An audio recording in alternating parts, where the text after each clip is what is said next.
Sometimes I hear people talk about new breakthrough technologies like this. Well, technology gives us great new jobs in other ways.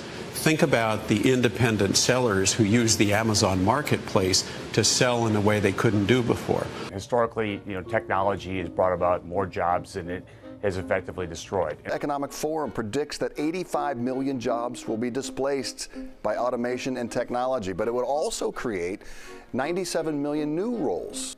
In all of these examples, it's common to hear that the technology will replace some jobs, but will create many more new jobs as a way to calm people down.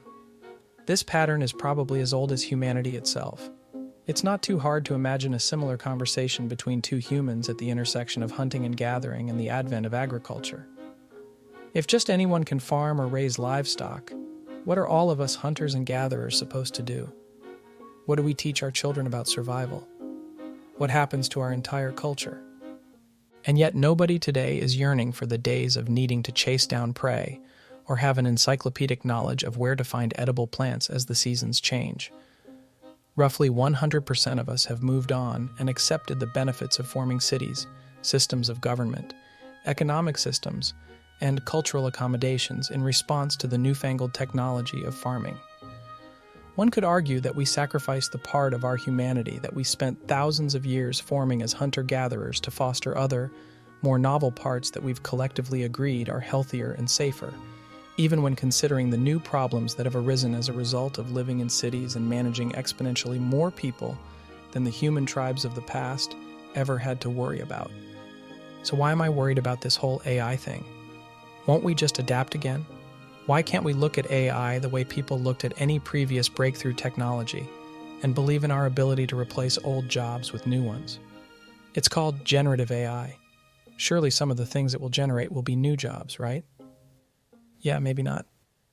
Some of you may be surprised to hear that I worked in software as a QA engineer for the past 10 years or so. I promise this video is going to talk about AI music at some point. It's not clickbait, I swear. Bless you and your house for humoring me a bit longer before I get into the main point I want to make. Anyway, for those that don't know, QA engineers write software that tests other pieces of software to make sure it works properly before it's published. Typically, the QA department makes up about 10 to 15% of the software development workforce. I quit my job as a QA engineer a couple of years ago to focus on building up the MyStronomy channel and website. When funds started to get low, I started poking around for part-time work in software development again.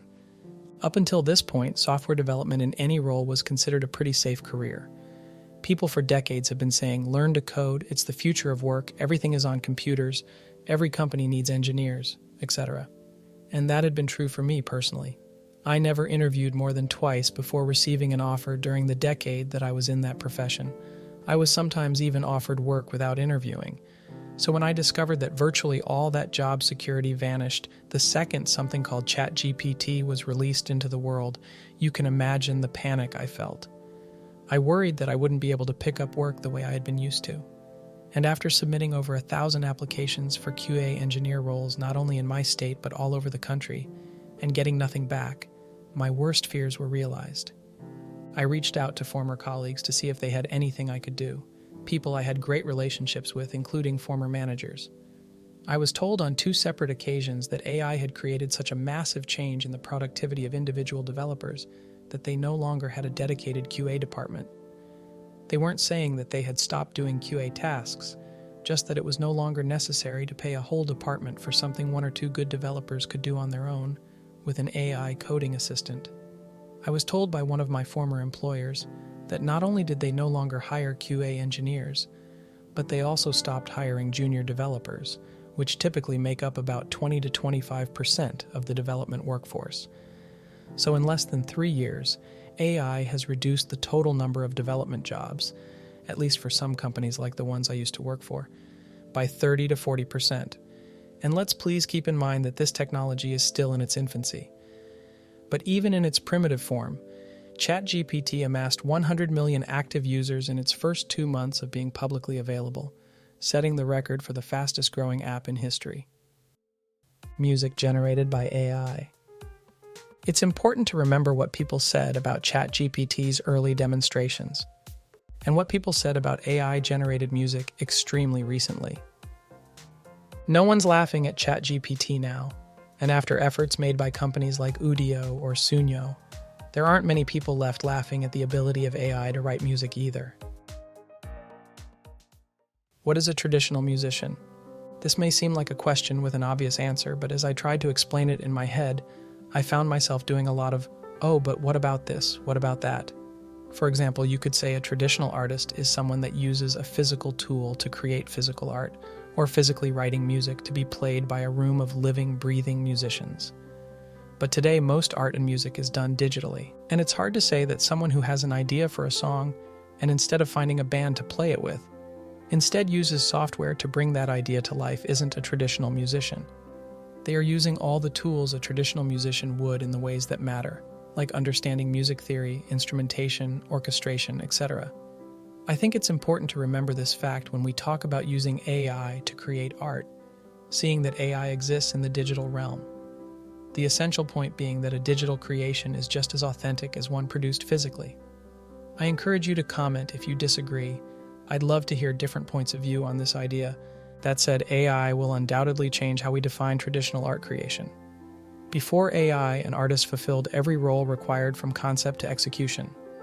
They were the lead actor, choreographer, cinematographer, editor, and director. After AI, their roles will become a lot less involved. Maybe in a few years, they'll just be the director of various teams of AIs who handle the other jobs required to bring art to life. When this happens, it will certainly lead to more people creating content using AI tools. But will it be real art? Sometimes I hear arguments from people saying that AI art isn't art. I'd like to dive into that a little bit, because it raises interesting questions. One of those questions is, what is art? My knee-jerk definition for art would probably be something like, any creative depiction of some aspect of the human experience for the simple purpose of connecting with other humans on an emotional level. But what happens when an AI creates something that resonates with the human experience? Does it cheapen the human experience or enrich it? Does the ability of AI to provide access to millions of people who wouldn't have made content with AI tools before 3 years ago count for anything? The advent of the camera no doubt displaced many, many artists. But no one would argue today that photography isn't a valid art form. Doesn't it make sense that the advent of AI wouldn't follow a similar trend and end up as just another artistic medium for people to use to bring their ideas to life? On one hand, giving access to nearly everyone to jump into art creation feels like a hugely empowering benefit of AI. On the other, one might be forgiven for asking, where's the line? What happens when the artist doesn't even need to be the director anymore? What happens when a generalist AI artist appears that requires no input whatsoever from humans? Will a new audience emerge for people that support AI creations over human creations? Will humans double down on their humanity and demand content free from AI contributions, or perhaps a combination of both? Does art need to be created by humans for us to call it art, even knowing that AIs will be able, and in some cases are already able, to connect with us emotionally in all the ways we expect from human artists? What specific parts of traditional music creation are threatened? Whatever the result of the AI revolution, we can be sure that musicians of the future will look pretty different from today. Most likely, the software musicians used to create music will be integrated with AI, which will handle everything from creating virtual instruments, to mixing and mastering, to transcribing MIDI into human-readable sheet music, to suggesting chord progressions, and even acting as their own session musician, completely fluent in every instrument and musical style. Asking for a tasty jazz solo in between sections A and B will be as easy as clicking a button. With all this radical change, let's revisit the question I brought up at the beginning of this video. Will this new technology create more jobs than it eliminates? Now that we can see that mixers/masterers/session players/orchestrators/transcribers will face job loss, let's test that theory and ask, what new jobs will appear in the music industry that leverage AI? I'll take my best guess at predicting a few here, but I'm no expert and I'm possibly and probably very wrong. The first one I thought of was AI virtual instrument creators. It's always tricky predicting the future and probably even more fraught when trying to predict where AI will go, given its broad application to so many different areas. I think soon we'll see AIs be able to produce virtual instruments at a quality that won't require recording live instruments into patches. As soon as the tools are available for people to create and modify realistic sounding instruments, there will likely be an arms race to create the cheapest and best sounding virtual instrument library. This will open the door to a lot of people that aren't able to get an entire symphony together to record professional audio samples. So while virtual instrument creators exist today, the job will be so much more accessible and use such different techniques that it will look pretty different than it does today. It's completely possible that the major audio software companies will do this themselves, but I can see them focusing on other features and continuing to allow third parties to create virtual instrument libraries to use with the main audio editor, which is how they have been operating thus far. And while I believe AI will take over this area at some point, it's going to take time for AI to comprehensively contain all the musical paint that artists will want to use in their compositions, which is where virtual instrument creators will shine in the short term. AI arrangers and producers. Obviously, arrangers and producers also exist today, but the involvement of AI will radically change who can do the job of arranging or producing a song. Even if AI can create more professional-sounding music than humans will still be curating what it creates. They will want to tweak something about that keyboard or guitar solo, or the way a song uses instruments to build themes or target certain feelings. There will need to be a human to make sure it appeals to other humans in the most human way possible, even if everything else is created by non-humans. Live performers. Once again, not a new job, but certainly a job that will never go away. Not ever. I'm certain about this for one main reason. Humans are social creatures, and even if music created by AI connects with people emotionally, there will never be a time when good music played in front of other people will go out of style. It's why some Broadway shows require buying tickets months and sometimes years in advance, despite the availability of cinema and television. For many, if not most, music is best experienced in real time from real human performers. Audio recordists.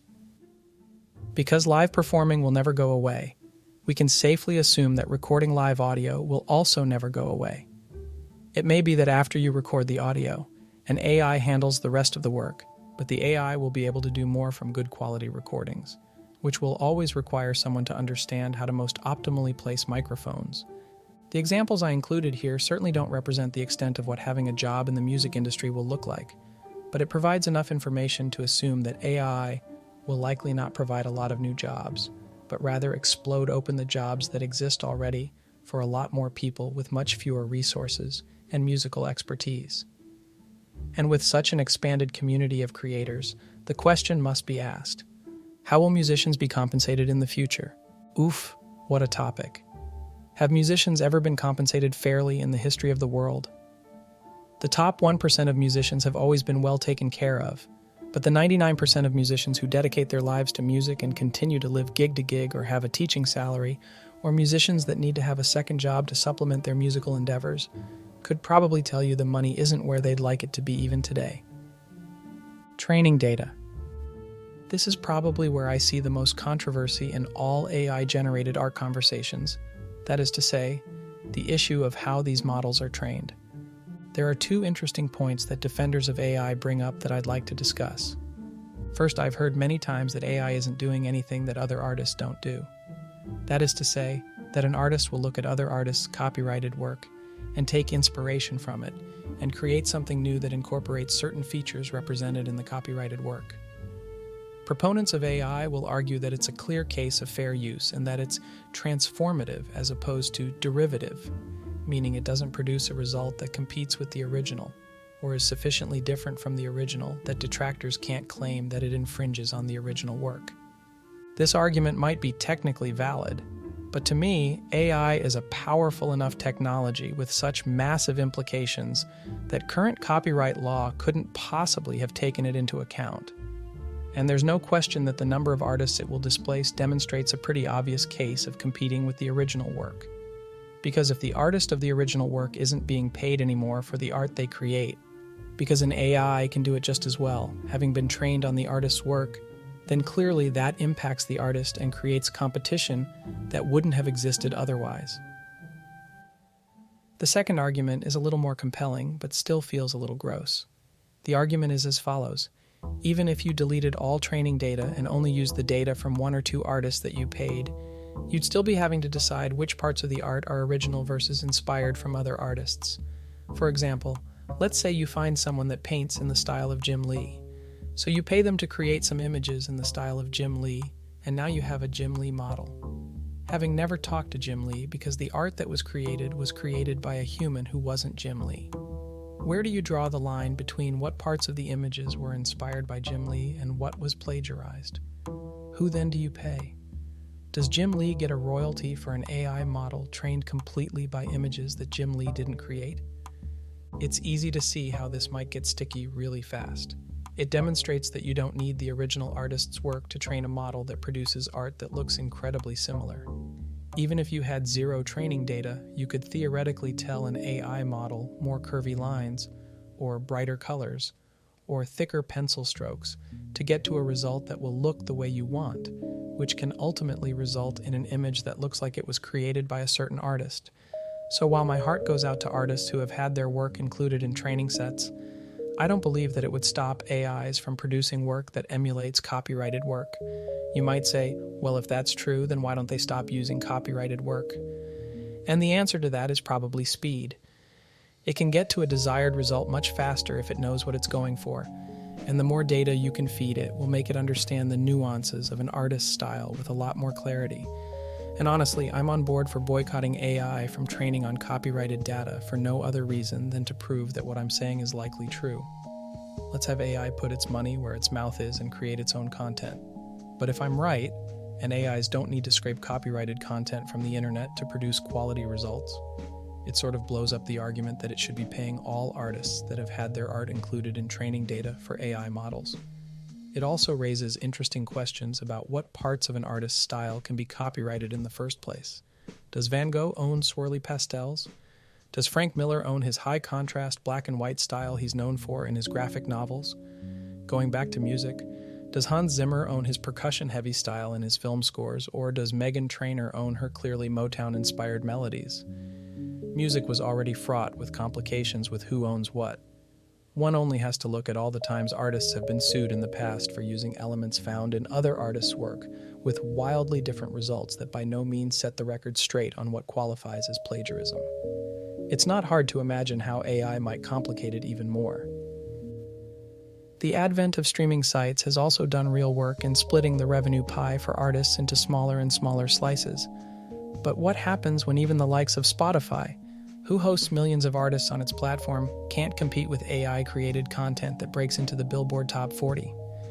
Historically, artists have been paid for their individual creativity. The shocking fact about this particular technology is that you need a lot less creativity to create what is by today's standards considered professional music. I suspect that the 1% of musicians at the top will still be taken care of when AI takes over, because it makes sense that the best musicians will be the best at using AI to create music. But that doesn't necessarily have to be the case, and it's very possible that an AI algorithm will outperform the likes of Adele, Drake, Olivia Rodrigo, or the Beatles.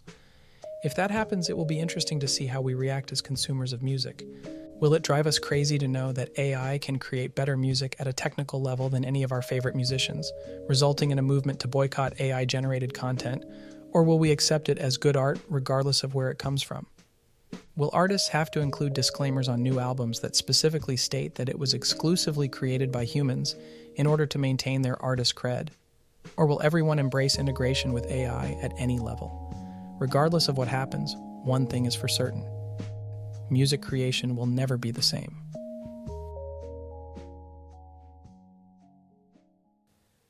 Final thoughts. I'd like to end by saying that if all of this makes you feel a little bit uneasy, uncertain, or apprehensive about whether or not you should pursue your interests in music, you're not alone. We're about to see an explosion of disruptions in every industry. Personally, as someone who spent a lot of years working in the technology sector, I waffle back and forth almost daily between excitement and condemnation toward AI. I want as many people as possible to experience how it feels to create art, and AI provides a way to drastically increase the number of people able to do that. but I can also see how it might discourage people from picking up an instrument and learning how to play live music when they have tools like AI to digitally produce good melodies on any instrument that they like the sound of. And for me, most of the fulfillment I get from music comes from my ability to express myself through an instrument, and it saddens me to think that learning an instrument might become an antiquated pastime compared to the new ways people will have to engage with music. All that said, I'm not that worried about AI, at least in terms of threatening the enjoyment I get from music. When you play an instrument or compose a song, you are able to understand that music isn't really about the output, but the process. And an AI will never be able to take away the process of learning how to express yourself through music. And as good as AI will get, it will never become you. And you are what matters most when it comes to your artistic expression. Thanks for watching. I know this is a hot topic, and I just wanted to put my thoughts about it out there. If any of you agree or disagree, please let me know. I'm still learning about AI and its implications and hope we can talk about it as a community in a level-headed and honest way. As always, if you'd like more of these kinds of videos talking about music in a more general way, let me know in the comments. I rate absolutely everything and try my best to deliver what the channel asks for. Until next time, keep creating.